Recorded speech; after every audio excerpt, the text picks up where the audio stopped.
Well, I'm really, really excited to introduce you to my next guest, who can be seen off screen here. Here he is. He's peering into the window.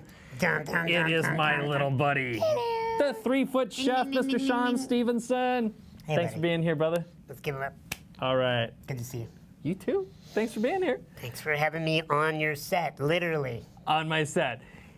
I know we could go so many places with that. Yeah, but let's try to go places that are interesting. Let's do that. So, for people who don't know who Sean Stephenson is, forget that. Let's talk about the White House. Yes. You spent some time in the White House. That's like, you spent time in jail now, didn't you? Yeah, exactly. Back in the good old days. Well, I was in the clink for 3 years. There we go. Yeah. Bill Clinton, West Wing. I worked in the Clinton administration. Yeah.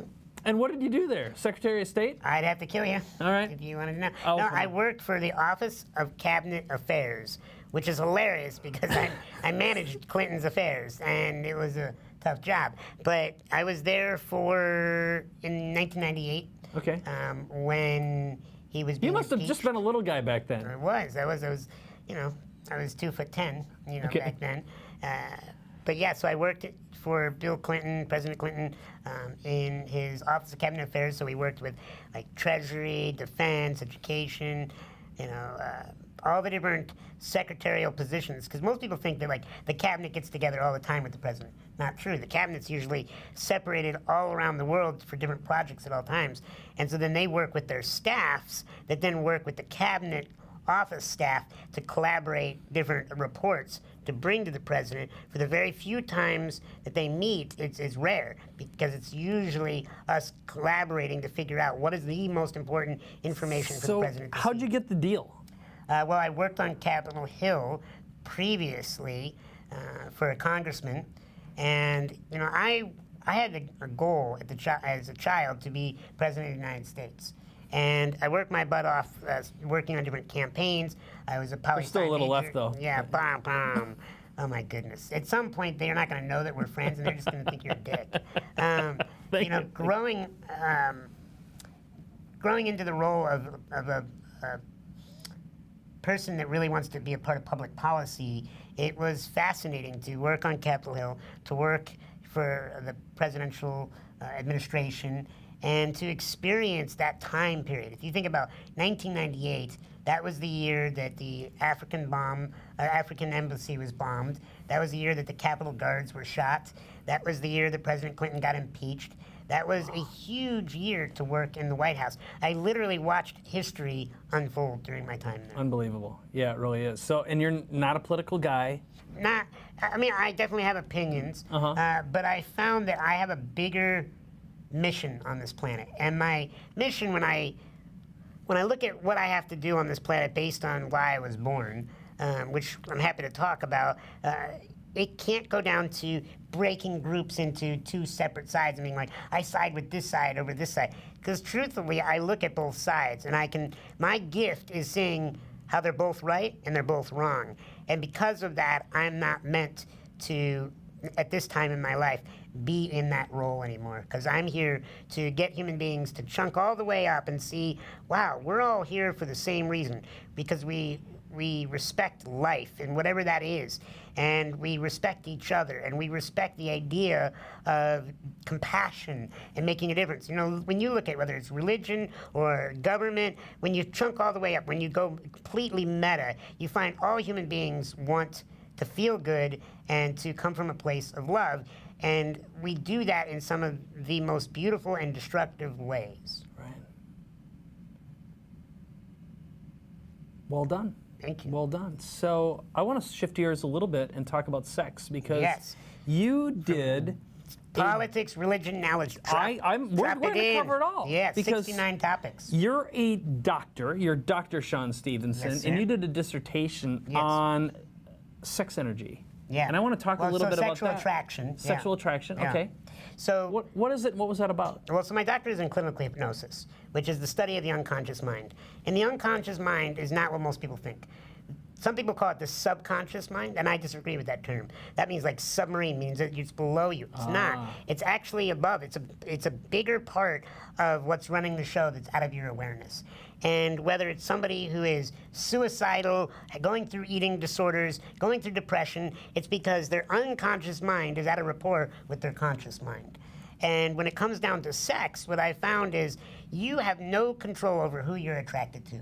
Mike, if I showed you a picture of a beautiful woman, how long would it take you to figure out whether she was beautiful? Pretty much instantaneously. Instantaneously. Yeah. Yep. And that's because you have programs racing through your unconscious mind that just go off in a split second to say, yes, I would procreate with her. Even if you say, I'm not going to because I'm in a relationship, your body would say yes, no, yes, no. It's Tinder. And a couple would be like, maybe if I was drunk. You know, and it's like when you look at sexual relationships and sexual energy, I can't think of a more intense topic for the human race, because it gets down to how we got here, and it gets down to our body image, right, and it gets down to issues of rejection, abandonment, abuse, rape. I mean, when it's off the rails, it's the scariest thing ever.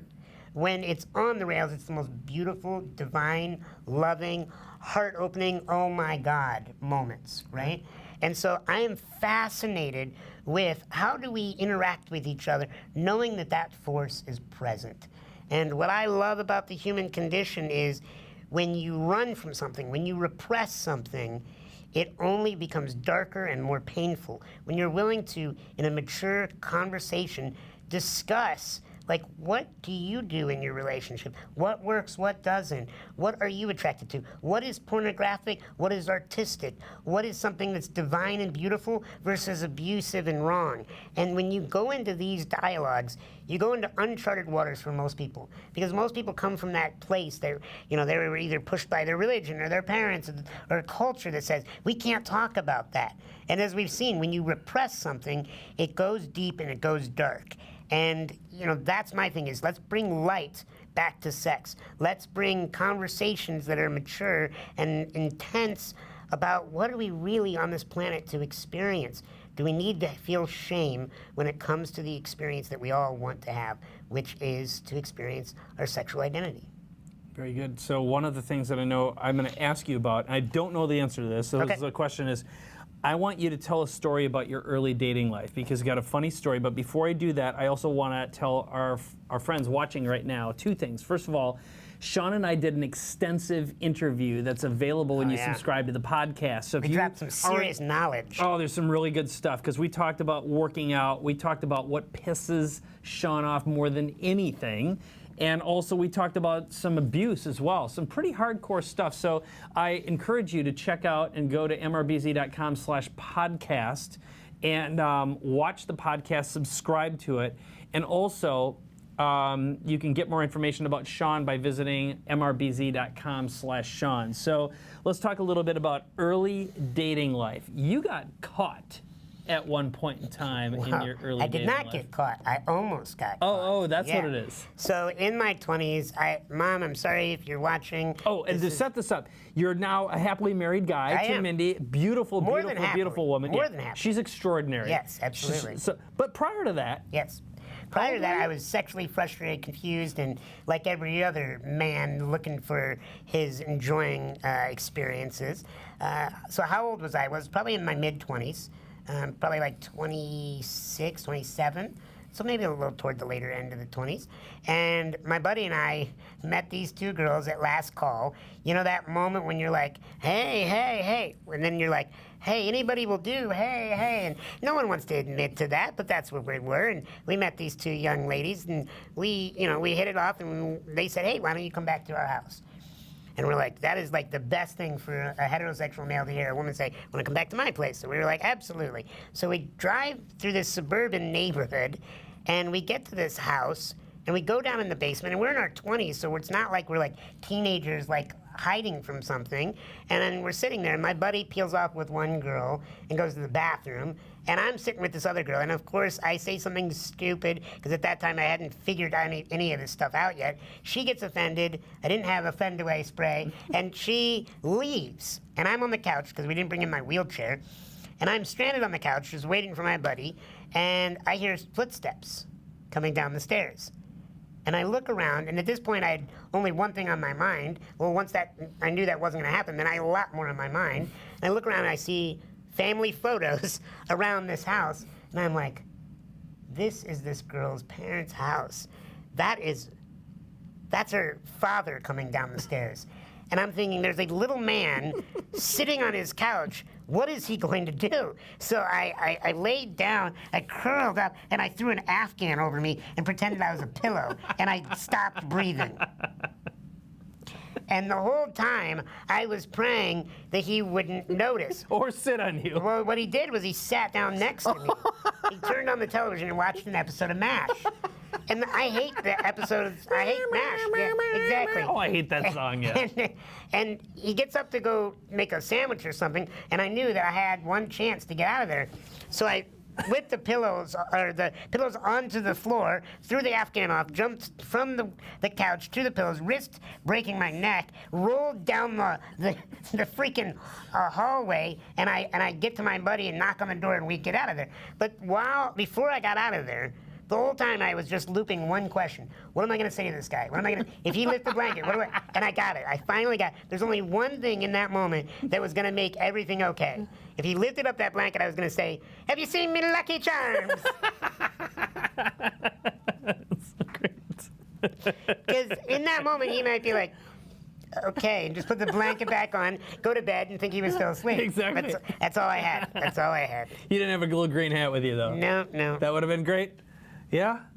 So I don't know where to go beyond that. Well, needless to say, I figured out as time went on that if you are creating a life filled with memories, that you weren't scared, you were actually courageous and you moved forward. Maybe you were scared, but you were courageous and you did what my buddy calls design the fearless life. Right. You know, and I have designed that fearlesslife.com, and I found that it's all about creating experiences. If you're faced with two things, and this is what I love about you, if you're faced with two things, two moments, pick the one that's going to leave the better memory.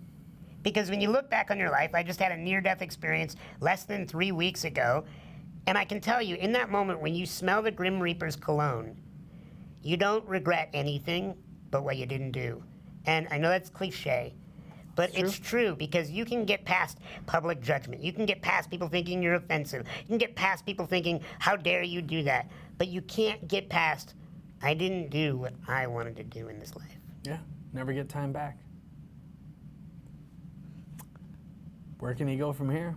No, they can go to that website. Oh, yeah, and, check out. It's time for a shameless plug. Ding, ding, ding, So, ding. here, Oh. head on over. Oh, yeah. Shameless One more plug. shameless plug. Yeah, so if you'll put 3 Foot this- Chef. Tell us about the 3 Foot Chef. So the 3 Foot Chef is actually a culinary comedy show. I don't know how to cook. That's what's hilarious. So I make a bunch of messes. My friends and experts come on the show to teach me how to cook. I basically mess with them, get them all messy. They don't even realize that it's like being punked in a kitchen, and it's absolutely hilarious. Check out 3footchef.com. Got it. So here's what you want to do right now. Head on over. So we've got a couple of goodies to give away. One's at www.mrbz.com/Sean. That's where you can learn more about Sean. We'll have links available. You'll find out about 3 Foot Chef, also a special giveaway he has, and some of his events that he has coming up as well. A little bit more about Sean. You want to follow him on social media. And make sure you head on over and subscribe to our podcast at mrbz.com/podcast and get the extended interview that Sean and I just finished doing as well. Is that cool? Yeah. Well, my friend, I Can I love say you. a final thought? You sure can. Yeah, my final thought is create a life that is something that your heart is pounding, and you roll out of bed with God's caffeine in your soul, and that you don't need to be pushed to do that. You're being pulled into your future. Nice. Well done, sir. Thank you.